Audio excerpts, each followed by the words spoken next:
Hi sweeties, நம்ம இந்த பார்க்க போகிற series name don't be too emotional. இதுவும் கொஞ்சம் அதிகமாகவே டாக்ஸிக் கம்போனன்ட்ஸ் இருக்கிற ஒரு சீரீஸ் தான். முன்னாடி சொன்ன மாதிரியே எனக்கு டாக்ஸிசிட்டி பத்தவே பத்தாது. இருந்தாலும் இதில் நம்ம டாப்பு ஒரு டெவில் பைலட்டில் சரக்கு கூட இருந்துச்சு. அண்ட் பிஎல் ஃபேன்ஸுக்கு இது ஒரு மோஸ்ட் அவைட்டட் சீரீஸ் தான். என்ன ஆகும் ஏதாகுன்னெல்லாம் எனக்கு தெரியாது. எதாக இருந்தாலும் ஸ்டார்ட் பண்ணலாம். ட்ராமாவோட ஸ்டார்டிங்கே எப்படி இருக்குன்னா, ஒரு கிரவுண்ட காமிக்கிறா. அங்க நெறைய பசங்க விளையாடிட்டு இருக்கு. இந்த பையன் தான் ஜெயின். அப்படியே அந்த பக்கம் பார்த்தா ஒரு கார் வந்துட்டு இருக்கு. அதுல இருந்து ஒரு பையன் ஸ்டைலா வரானா, அங்க விளையாடிட்டு இருந்த பாலு நம்ம பையனோட கார்ல வந்து விழுது. என்னமோ தெரியாது. ஆனா பார்க்குற நம்மளுக்கே பீதியா இருக்கும். அங்க தெரியாம அந்த பால் அடிச்சு விட்ட பையனுக்கெல்லாம் உயிரே இல்ல. அவ்வளவும் பயந்துட்டு இருந்துட்டு இருக்கா. ஜெயின் கூட பார்த்துட்டு தான் இருக்கா. அந்த டைம் ஜெயினோட பெஸ்ட் ஃப்ரெண்டு புட்டு அடா செத்துட்டான்டான்னு வந்து சொல்லுதா. ஏண்டா என்ன ஆச்சு உனக்கு அவனை தெரியுமான்னு ஜெயின் கேக்குது. அங்க ஸ்டேடியம் ஃபுல்லாவுமே குசூசூன்னு என்னமோ பேசிட்டு இருக்கா. நம்ம டாப்பு அண்ட் பாட்டம் ரெண்டு பேரோடையும் பேரு ஜெயின் தான். டாப்போட ஃபுல் நேம் ஜெயின் பேட்ரிக், அதனால நம்ம பேட்ரிக்னு கூப்பிட்டுலாம். பாட்டமோட ஃபுல் நேம் ஜெயின் அரே, அப்படி ஏதோ வாயில விளங்காது, அதனால ஜெயின்னே கூப்பிட்டுக்கலாம். நம்ம பேட்ரிக்கை பற்றி புட்ட என்ன சொல்கிறேன்னா, ரொம்பவும் டேஞ்சரஸான பர்சன், ரொம்ப ரொம்ப ரிச்சு, அப்புறம் டேலண்டட் கூட, ரொம்ப ஸ்கில்டாக இருப்பா. அதனால என்ன வேணால் பண்ண முடியும். யாருக்கு என்ன வேணும்னாலும் கேட்கலாம், ஆனால் ஃப்ரீயாக கிடைக்காது. எதையாச்சும் போய் கேட்டேன்னா அந்த பர்சன் கடைசி வரைக்கும் அவங்கிட்ட கடப்பட்டு இருப்பான். ட்ரை பண்ணால் கூட எஸ்கேப் ஆக முடியாதுன்னு ஃப்ரெண்டு சொல்லிட்டு இருக்கு. அங்கே அந்த போலை தூக்கிட்டே வந்துட்டு இருக்கிற பேட்ரிக் கிட்ட தெரியாம போல் அடிச்சு விட்ட அந்த பையன் மன்னிப்பு கேட்டுட்டு இருக்கா. மண்டி போட்டு தெரியாம பண்ணிருச்சு மன்னிச்சுடுன்னு கேட்டுட்டு இருக்கா.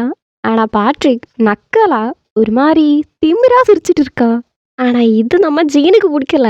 அப்படியே அந்த பையன்கிட்ட வந்து எழுப்பி விட்டு ஸ்ட்ரெயிட்டா பேட்ரிக் கிட்ட அந்த போலை தந்துடு, நாங்க விளையாட்ட கண்டினியூ பண்ணணும். பேட்ரிக்கா பார்த்துட்டே இருக்கா. போலை கொடுக்கல. ஆனா ஜெயின் அவனாவே அந்த போலை எடுத்துக்கிறா. பேட்ரிக்க கண்ணை கூட சிமிட்டாம ஒரு மாதிரி சிரிச்சுட்டு போறா. பார்க்குற நமக்கே பக்குவண்டா இருக்கும். ஆனா ஜெயின் மைண்டு கூட பண்ணலை. அப்புறம் நம்ம ஜெயின் ரொம்பவும் சீரியஸாக விளையாடிட்டு இருக்கு. இந்த டைம் பேட்ரிக் அவனையே பார்த்துட்டு இருக்கிறதா பார்க்குது. அது எப்படி பார்த்துட்டு இருக்கான் பாருங்களே. கண்ணை சிமெண்டா கூட இல்லை, அப்படி பார்த்துட்டு இருக்கா. பையனுக்கு ஸ்லிப் ஆச்சா, அப்படியே விழுத்து காலு ஃப்ராக்சரு. அப்புறமா பார்த்தா நர்சிங் ரூம்ல உட்காந்துட்டு இருக்கு. ஃப்ரெண்டு சொல்றா 1 வீக் வீட்டில் போய் ரெஸ்ட் எடுன்னு. ஆனால் எனக்கு கிளாஸ் இருக்கேன்னு ஜெயின்னு. அதெல்லாம் பேசிக் சப்ஜெக்ட் தான், நீ போய் ரெஸ்ட் எடுன்னு சொல்லி ஃப்ரெண்ட் அங்கேருந்து போகுது. அப்புறம் ஃபுட்பால் விளையாடிட்டு இருந்தானே, இவங்களோட டீமு தான் வின் பண்ணிச்சு. அப்புறமா நம்ம பையன் என்ன பண்ணுறான்னா, பேட்ரிக்கை பற்றி தான் சர்ச் பண்ணிட்டு இருக்கா. நிறைய போஸ்ட் போட்டிருக்கு. பேட்ரிக்கு சோஷியல் மீடியா கூட இல்லை. யாராச்சும் ஏதாச்சும் கேட்டிருக்கா, அவங்களுக்கு அது கிடச்சிருக்கா. அவனால் பண்ண முடியாதது எதுவும் இல்லைன்னெல்லாம் சொல்லி நிறைய கமெண்ட்ஸ் இருக்குது. அதோட ஜீன் அப்புறம் பேட்ரிக் ரெண்டு பேரோடையும் ஃபோட்டோ கூட இருக்கு. அதுவும் பேட்ரிக்கை காட் ஜெயின்னு தான் சொல்லுது. இப்படியே பார்த்துட்டு இருக்கானா. அந்த டைமில் எல்லாமே காணாம போகுது. இவனுக்கு எதுவும் புரியலை. ஆனால் இந்த டைம் எகெயின் நம்ம ஃப்ரெண்டு வரா. இவங்க வெளியில் வந்துட்டு இருக்கும்போது அங்கே டீன்னு சொல்லி ஒரு பர்சனோட போஸ்டரை போட்டுட்டு இருக்கா. அதை பார்க்கும்போது இவனை பார்த்ததே இல்லையே, 1 வீக் ஆச்சு, என்ன ஆச்சுன்னு தெரியலையேன்னு ஜெயின் கேட்குது. எனக்கும் தெரியலை, நான் ஸ்டூடெண்ட் கவுன்சிலில் கூட கேட்டுட்டேன், ஆனால் எந்த இன்ஃபர்மேஷனும் கிடைக்கலன்னு தான் ஃப்ரெண்டாக சொல்லுது. அப்புறமா பார்த்தா ஜெயின் வீட்டில் தான் இருக்கா. அந்த டைம் அம்மா அப்பா என்னமோ கொண்டு வரா. இதை புடி நம்ம சொல்லவும் சரின்னு சொல்லி அவனும் வரா. ஆனால் காலுக்கு தான் முடியாது. அப்படியே வந்து வாங்க போகும்போது தான் அவனோட தங்கச்சி வந்து என்ன பண்ணிட்டு இருக்க, உனக்கு தான் கால முடியலல்ல, அங்கே உட்காரு நானே எடுத்துக்கிறேன்னு சொல்லி அவள் வாங்கிக்கிறா. திருப்பியும் போய் உட்காந்துட்டு இருக்கும்போது இப்போ எப்படி இருக்குன்னு அம்மா கேட்குறா. அப்படியே அங்கே டேபிளில் காமிச்சா அவன் என்னமோ வரைஞ்சிட்டு இருக்கா. நர்சிங் ரூமில் உட்காந்துட்டு இருக்கும்போது அவன் ஒரு ஃபோட்டோ பார்த்தானே பேட்ரிக் அப்புறம் ஜெயினோட, அந்த ஃபோட்டோ தான் வரைஞ்சிட்டு இருந்தா.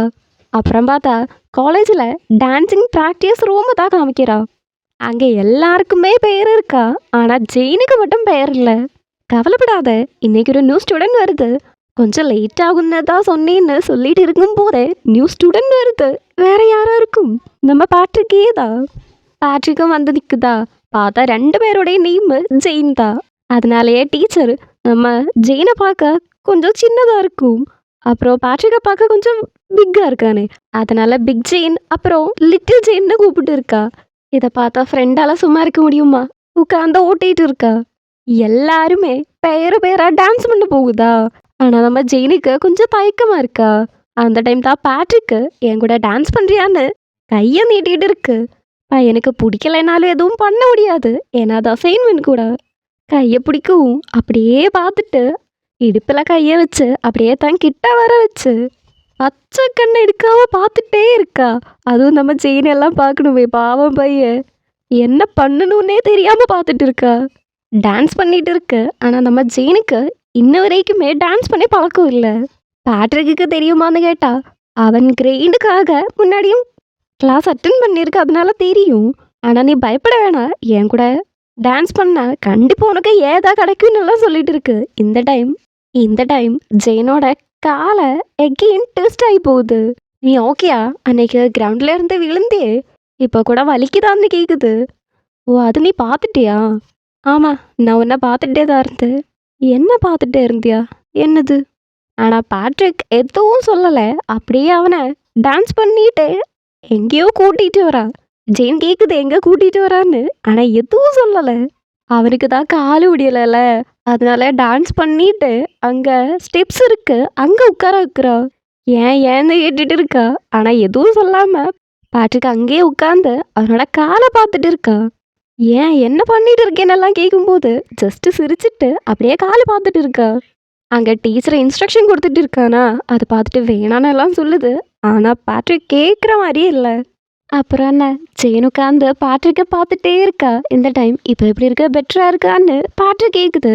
பார்த்தா ரொம்பவும் பெட்டரா இருக்கு. ஜெயினை ஹாப்பி அது பார்த்துட்டு இருக்கானா, பேட்ரிக் அவனை பார்த்துட்டு இருக்கா.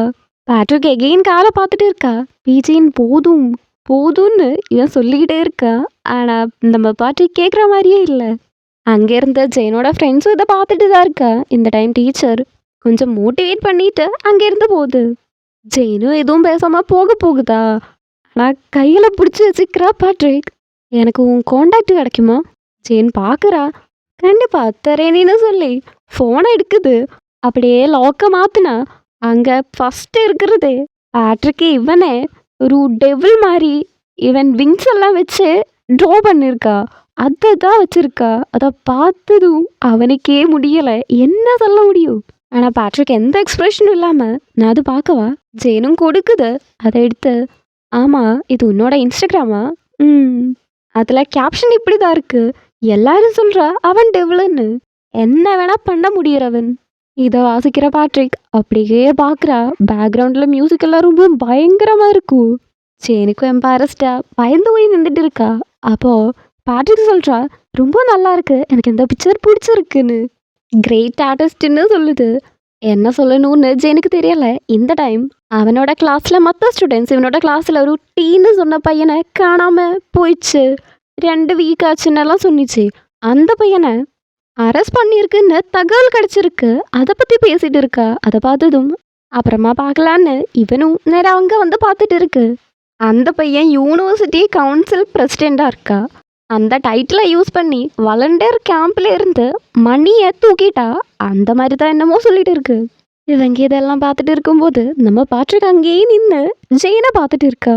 அப்புறம் பார்த்தா ஜெயின் அப்புறம் ஜெயினோட டீம் ஃபுல்லாகவும் கிளப்பில் இருக்க டீயை பற்றி தான் பேசிட்டு இருக்கா. டீ இப்போ அரெஸ்ட் ஆனதுக்கு ரீசன் நம்ம பேட்ரிக் கூட அக்ரிமெண்ட் போட்டு இருந்துச்சு. ஆனால் அதை பிரேக் பண்ணிட்டா, அதனால தான் சொல்லி பேசிட்டு இருக்கா. எதுக்காக கான்ட்ராக்ட் போட்டிருப்பான்னு அதில் ஒருத்தன் கேட்குறா. அதுவா, வேற எதுக்கு? ஸ்டூடெண்ட் கவுன்சில் பிரசிடென்ட் பொசிஷனுக்காக தான். அங்கே இருக்கிற பொண்ணு ஆமா பிஜேனோ அப்படி என்னவோ தானே அவனோட நேமு. அவ்வளோ ஸ்கேரியா இருப்பானோ, இதுவோ என்னவோ ரொம்ப ஹாட்டா இருக்கா, ஹேண்ட்ஸமா இருக்கா, ரிச்சா இருக்கா, அப்புறம் செம்மையான பாடி இருக்கு, பார்க்கறதுக்கு ஸ்மார்ட்டா கூட தான் இருக்கா அப்படின்னு அந்த பொண்ணோட பேரு கிங். இதை கேட்குற புட்டு சொல்றா, அடியே நீ லுக்கை மட்டும் பார்த்துட்டு இருந்தா அவனோட நெக்ஸ்ட் விக்டிமே நீயா தான் இருப்பான். என்னது விக்டிமா? அட நீ பேசுறத பார்த்தா அவன் என்னமோ கிரிமினல் மாதிரி இருக்கேன்னு கேப்ப சொல்லுது. யாராச்சும் பேட்ரிக் மேல ஜலசா இருப்பா, அவங்க கட்டுனா கட்டுக்கதையாதா இருப்பா அப்படின்னு தான் அந்த பையன் சொல்லுது. உனக்கு தான் எதுவும் தெரியல. அவங்கிட்ட இருந்து யாராச்சும் ஏதாச்சும் விஷயம் கேட்டா அதை திருப்பி எடுக்க வரும்போது உன் லைஃபே அழிஞ்சிருக்கும். இந்த டைம் கேப்ப ஜெயின் கிட்ட கேக்குறா, நீ ஜெயினை பத்தி என்ன நினைக்கிற? இன்னைக்கு நீ அவன் கூட தானே பேர் பண்ண, கைய மட்டும் பிடிக்கலையே, கால கூட பிடிச்சிட்டு இருந்தியன்னெல்லாம் கேலி பண்ணிட்டு இருக்கா. அத கேட்டதும் ஜெயின் எல்லாம் ரொம்ப ஹாப்பியா சிரிச்சிட்டு இருக்கா. ஆனா எதுவும் இல்லைன்னு தான் சொல்லுது. ஆனா ஃப்ரெண்ட்ஸ் விடுமா? திரும்பவும் கேட்டா நல்ல பையன் தான் சொல்றா. அவ்வளவுதானா? அப்புறம் என்னதான் வேணும்னு கடுப்பா கேட்டுட்டு இருக்கும்போது அங்க பேட்ரிக்கும் அவன் கூட 2 பேரும் வரத பாக்குது. ஜெயின பார்த்ததும் தன் கூட இருந்தவங்கள அவன் ஜெயின் கிட்ட தான் வரா. ஜெயின் பக்கத்துல நின்று, ஆமா நீங்க என்ன பேசிட்டு இருந்தீங்க? நீங்க என்ன பார்த்துட்டு இருந்ததை நான் பார்த்தேன். இவங்களுக்கா என்னத்தான் சொல்ல முடியும்? இப்ப சொல்லிட்டு இருந்ததா சொல்ல முடியும். அப்புறம் சமாளிக்கிற டான்ஸை பத்தி தான் பேசிட்டு இருந்தேன்னு. பேட்ரிக்கா வேற எதுவும் பார்க்கல. அப்படியே ஜெயினோட தோல்ல கை வச்சு, உன் காலை பெற்றாச்சா? ஆமா பெற்றா வரா. ஆமா உங்களுக்கு ட்ரிங்க்ஸ் வேணுமா? நான் பியர் எடுத்துட்டு வரேன். அதெல்லாம் வேணாம், நானே எடுத்துட்டு வரேன்னு அவ்வளோ காமா சொல்லிட்டு பாட்டுக்கு அங்கேருந்து போகுது. ஜெயின் அப்பா கூட அங்கேருந்து போற பாட்டுக்கே தான் பார்த்துட்டு இருக்கா. அப்புறமா பார்த்தா 2 ஜெயினும் பேசிட்டு இருக்கா. அங்க புட்டு நின்று இவங்கள தான் பார்த்துட்டு இருக்கா. எனக்கு பேட்ரிக் ஜெயின் கிட்ட வர்றதே பிடிக்கல. நீ உன் ஃப்ரெண்ட்ஸு கூட டான்ஸ் ஆட போகலையான்னு பேட்ரிக் கேட்டா. இல்லை இல்லை எனக்கு டான்ஸ் எல்லாம் வராது. அம்மா நீங்கள் போகலையான்னு கேட்குது. நானும் ரொம்ப நல்லா டான்ஸரெல்லாம் இல்லை. நிஜமாவா? உங்களுக்கு எல்லாமே செய்ய முடியும்னு கேட்டேன். ஸ்டடீஸ், டான்சிங், அப்புறம் பார்க்க கூட நல்லா இருக்குன்னு. நீயும் கூட தான் எல்லாத்துலேயும் நல்லா இருக்கு. நல்லா சோசர் ப்ளே பண்ணுது. நல்லா வரைய கூட செய்வா. ஆனால் ஏன் பிஸ்னஸ் அட்மினிஸ்ட்ரேஷன் எடுத்தேன்னு பேட்ரிக் கேட்குது. ஏன் ஆர்ட்டு இல்லைன்னா அனிமேஷன் எடுக்கலைன்னு. அதை பற்றி சொல்லணுன்னா என் பேரண்ட்ஸு ட்ரெடிஷ்னல் சைனீஸ் மெடிசின் ஷாப்பை தான் வச்சுருக்கா. அவங்களுக்கு ஆசை இருக்குமே நான் ட்ரெடிஷ்னல் சைனீஸ் மெடிசன் தான் படிக்கணும்னு. ஆனால் எனக்கு அது வரல. பிஸ்னஸ் அட்மினிஸ்ட்ரேஷனையாச்சும் படித்தா ஏதாச்சும் யூஸ் இருக்கும் தானே. ஏதாச்சும் சின்னதாக கூட ஹெல்ப் பண்ணலாமே இப்படின்னு எல்லாம் சொல்லும்போது, ஆமாம் உனக்கு மற்றவங்களுக்காகன்னு பண்ணுறத பிடிக்கும் தானே. மற்றவங்க ஹாப்பியாக இருந்தா நானும் கூட தான் ஹாப்பியாக இருப்பேன்னு சேன் சொல்லுது. ஆனால் உன்னை பார்க்க ஹாப்பியாகவே இல்லையே. ஆக்சுவலாக எனக்கு ஒரு ட்ரீம் இருக்குது. பெரிய ஒரு ஆர்டிஸ்ட் ஆகணும். எனக்கு பிடிச்சதெல்லாம் வரையணும். ஆனால் நான் மற்றவங்க மாதிரி குட்டாக இல்லை. என்னால் இப்போவும் ஃபேமிலியாக சப்போர்ட் பண்ண முடியாது. அதையெல்லாம் சொல்லி ரொம்பவும் சேடாக இருக்கா. பேட்ரிக்கா அவனையே பார்த்துட்டு இருந்து கிட்ட வந்து சொல்கிறா அதையெல்லாம் நடக்கும்னு. உன்னை ஃபேமஸ் ஆர்டிஸ்ட் ஆக்க என்னால் முடியும். ரொம்ப ஹார்ட் ஒர்க் எல்லாம் இல்லாமலே, ஸ்ட்ரகிள் எதுவும் இல்லாமலே உனக்கு வேணும்னா என்னால் ஹெல்ப் பண்ண முடியும். ஜெயின் சிரிச்சிட்டு சொல்கிறா, அதெல்லாம் வேணாம். எஃபோர்ட் இல்லாமல் எதையாச்சும் ப்ரௌடாக இருக்குமா? உனக்கு ப்ரைட் அவ்வளோ இம்பார்ட்டண்ட்டா? ஆமாம். யாரும் இப்படி ஆன்சர் பண்ணுறத நான் இது வரைக்கும் கேட்டதே இல்லை. நான் நினச்சதை விட நீ ரொம்பவும் ஸ்பெஷலாக இருக்க. நான் இன்ன வரைக்கும் பார்த்ததுலே ரொம்பவும் ஸ்பெஷல். 2 பேருமே பார்த்துட்டே இருக்கா. ஆனால் ஜெயின் நான் ரெஸ்ட் ரூம் போயிட்டு வரேன்னு சொல்லி போக பார்க்குது. அப்போ தான் இன்னொரு பையன் வந்து இடிக்குது. அப்படியே பேட்ரிக் மேலே போய் விழுதா பார்த்துட்டே இருக்கா. நான் உன் மேலே இம்ப்ரெஸ் ஆயிட்டேன். எனக்கு உன்னை பற்றி நிறைய தெரியணும் அப்படின்னு சொல்லி பேட்ரிக் பார்த்துட்டே இருக்கானா. ஜெயினுக்கு என்ன பண்ணணும்னே புரியலை. அதுவும் க்ளாஸாக பிடிச்சிட்டு வர நின்றுட்டு இருக்கானா. இந்த டைம் தான் புட்டேதை பார்க்குது. அப்படியே வந்து விளக்கி விட்டு பேட்ரிக்கை பார்த்ததுக்கப்புறம் எனக்கு டாய்லெட் போகணும் நீ என் கூட வான்னு சொல்லி ஜெயினை கூட்டிகிட்டு போகுது. பேட்ரிக் பார்த்துட்டே இருக்கா. அங்கே ரெஸ்ட் ரூமில் போனதும் ஜெயின் எனக்கு உங்ககிட்ட ஒன்று சொல்லணும். நான் இது சொல்கிறதுக்கு ரீசன் நான் உன் மேலே கவலைப்படுறேன். நீ அவங்க கூட ரொம்பவும் க்ளோஸ் ஆகுறது எனக்கு பிடிக்கல. ஏன்? அவர் நல்ல பையனாக தானே இருக்கா. நீ சும்மா ஓவர் திங்க் பண்ணிட்டு இருக்கு. போய் வந்ததை பண்ணு. நான் சொல்கிறது நம்ப ஜெயின். நான் உன்னோட ஃப்ரெண்டாக சொல்கிறேன் அப்படின்னு சொல்லி ரெஸ்ட் ரூமுக்குள்ளே போகுது போட்டு. ஜெயினும் யோசிச்சுட்டு இருக்கா. அப்புறமா வந்து நம்ம பேட்ரிக்கு பார்த்தா அங்கே பேட்ரிக் இல்லை. சோகமாக இருக்கா. எகெயின் பார்த்தா முன்னாடி நின்றுட்டு இருந்தா அதே பிளேஸில் இருக்கா. அதுவும் வெச்ச கண்ணை எடுக்காம அப்படி பார்த்துட்டு இருக்கா. அப்புறம் இன்னொரு பர்சன் பாஸ் ஆகுதா. அப்புறமா பார்த்தா அங்கே பேட்ரிக் இல்லை. இது அவனோட இமேஜினேஷனா இல்லை நிஜமாவே அப்படி நடக்குதான்னு யாருக்கு தெரியும். காலேஜில் ஃபுட்பால் மேட்ச் நடந்துட்டு இருக்கு. ஜெயின் விளையாடிட்டு இருக்கா. அந்த ஸ்டேடியத்தில் உட்காந்து நம்ம பேட்ரிக்கு சிரிச்சிட்டே பார்த்துட்டு இருக்கா. அதுவும் ஜெயின் கோல் கூட போடுதா. ரொம்பவும் ஹாப்பியாக பார்த்து சிரிச்சிட்டே இருக்கா. அட பையனே நீ விளையாடுறத பார்க்கறதுக்காக ஒருத்தர் இங்கே வந்திருக்கானேன்னு கேப்பு சொல்லுதா. ஜெயினும் பார்க்குது. அங்கே பேட்ரிக்கு சிரிச்சிட்டே உட்காந்துட்டு இருக்கா. ஆமா ஜெயினா பெருசாக சேட்டை பண்ணாத மாதிரியே அவன் என்னமோ கேம் பார்க்க உட்காந்துட்டு இருக்கா. நிஜமாவே கேமை பார்க்கவா இல்லை விளையாடுறவங்கள பார்க்கவான்னு? நிஜமானதுதான், ஆனால் ஓட்டிட்டு போறா. அப்படியே சொல்லி விளையாடி எகெயின் பாட்டுக்கு பார்த்தா அங்கே பாட்டுக்கே இல்லை. பையனுக்கு அதை பார்த்ததும் சாட் ஆகுது. கேம் எல்லாம் முடிச்சதுக்கப்புறம் கேப்பை ஜெயினு அப்புறம் புட்டு நின்று பேசிட்டு இருக்கா. நெக்ஸ்ட் கேமை பற்றி தான் பேசிட்டு இருக்கா. இந்த டைம் அங்கே பேட்ரிக் வருதா. அவனை பார்த்ததும் நம்ம ஃப்ரெண்ட்ஸ் எல்லாம் லவ்வர் வந்தேன்னா ஏதாச்சும் சேட்டை பண்ணிட்டு இருப்பானே, அதே மாதிரி கேப்பை ஜெயினை போடா போடான்னு அனுப்பி வைக்குது. அவன் என்னடானா லவ்வரை பார்த்த மாதிரி வெக்கப்பட்டுட்டே போறா. நீ ரொம்ப நல்லா பண்ண, என் டேலண்டட் ஒன்னுன்னு பேட்ரிக் ஒரு கூல் ட்ரிங்க்ஸை கொடுக்குது. ஜெயினுக்கா ஒரே வெக்கம். ரெண்டு பேருமே பார்த்து சிரிச்சிட்டு இருக்கா. அப்புறம் கேப்பு கூட அப்படிதான் சிரிச்சிட்டே இருக்கா. ஆனால் புட்டுக்கு மட்டும் பிடிக்கவே இல்லை. ரொம்பவும் பிடிக்காம பார்த்துட்டு இருக்கா. வயிறு எரியுதோ என்னமோ. இந்த டைம் ரெண்டு பொண்ணுங்க வந்து இன்டர்வியூ எடுக்க முடியுமான்னு கேட்குது.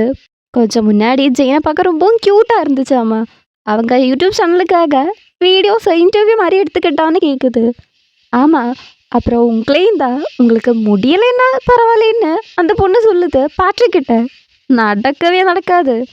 பேட்ரிக்கெல்லாம் இன்னை வரைக்குமே யாரையும் ஈஸியாக பிக்சர்ஸ் எடுக்கவே விடாது அப்படின்னு புட்டு சொல்லுது. அப்படியா? ஆனால் எனக்கு அப்படி தோணலை. சம்மதிப்பான் தான் எனக்கு தோணுதுன்னு கேப்பு அவங்க பெட்டை கூட வச்சுக்குது. இங்கே பேட்ரிக் ஆன்சர் சொல்லாமல் அவனை பார்த்துட்டு இருக்கா. உங்களுக்கு கம்ஃபர்டபுளாக இல்லைன்னா நான் தனியாகவே பண்ணிக்கிறேன்னு ஜெயின் சொல்லுது. ஆனால் அவங்கக்கிட்ட எங்கள் ரெண்டு பேரையுமே ஒரே டைமில் உங்களுக்கு இன்டர்வியூ எடுக்கலான்னு தான் பேட்ரிக் சொல்லுது. அதை கேட்குற புட்டுக்கெல்லாம் ஷோக்கு. அவன் அவ்வளோ கான்ஃபிடெண்ட்டாக தான் சொன்னேன் பேட்ரிக்கை பண்ணவே மாட்டேன்னு. இங்கே இன்டர்வியூ எடுத்துகிட்டு இருக்கா. இந்த டைமில் தான் எனக்கு ஞாபகம் வந்துச்சு, இவங்க ரெண்டு பேருமே பிஸ்னஸ் அட்மினிஸ்ட்ரேஷன் தான் படிச்சுட்டு இருக்கா. ஆனால் ஜெயின் செகண்ட் இயர் படிச்சுட்டு இருக்கா. அப்புறம் பேட்ரிக் 4th இயர் படிச்சுட்டு இருக்கா. அதுவும் இன்டர்வியூ பண்ணிட்டு இருக்கும்போது தோளில் கையை போட்டு சொல்லுவா. ஜெயினுக்கா ரொம்ப ஹாப்பியாகவும் இருக்குது, சின்னதாக ஷையாகவும் இருக்குது. அப்புறம் பார்த்தா இந்த இன்டர்வியூ தான் ஜெயின் அவனோட ஃபோனில் பார்த்துட்டு இருக்கு. அதுவும் ரொம்ப ஹாப்பியாக பார்த்துட்டு இருக்கா. அதை பேக்கில் வந்து நம்ம பேட்ரிக்கும் பார்க்குது. ஏன் எப்படி ஸ்மைல் பண்ணிட்டு இருக்கேன்னு கேட்கும்போது பையனுக்கு ஒரு நிமிஷம் உயிரே இல்லை. அவ்வளோ ஷோக்காகி போகிறா. சொல்லாமல் இருக்க முடியாது. இவங்கள ரெண்டு பேரையுமே சிரிச்சுட்டே இருப்பா. அதை காமிக்கும்போது ஃப்ரேம் அவ்வளோ அழகாக இருப்பா. எஸ்பெஷலி பேட்ரிக்கு ஒயிட்டாக போட்டுட்டு வந்து அவ்வளோ அழகாக இருப்பா. அதுவும் அந்த மோல் இருக்கே, அந்த மச்சத்தோட பிளேஸ்மெண்ட்டே அவ்வளோ அழகாக இருக்கும். நான் சிரிக்கலே, நம்ம ப்ராக்டிஸ் பண்ணலான்னு ஜெயின் சொல்லுது. ஆனால் இதுக்கப்புறம் என்னெல்லாம் நடந்துச்சுன்னு நம்ம அடுத்த பாட்டில் பார்த்துக்கலாம்.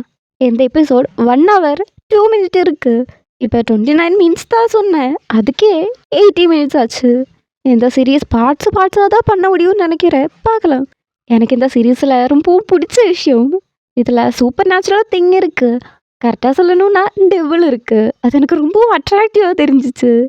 இந்த எபிசோடில் அதோட ஹிண்ட்ஸை மட்டும்தான் கொடுக்குறா. எப்படி போகும்னு பார்க்கலாம். பார்த்த வரைக்கும் உங்களுக்கு பிடிச்சிருக்கா இல்லையான்னு கமெண்ட்டில் சொல்லுங்கள்.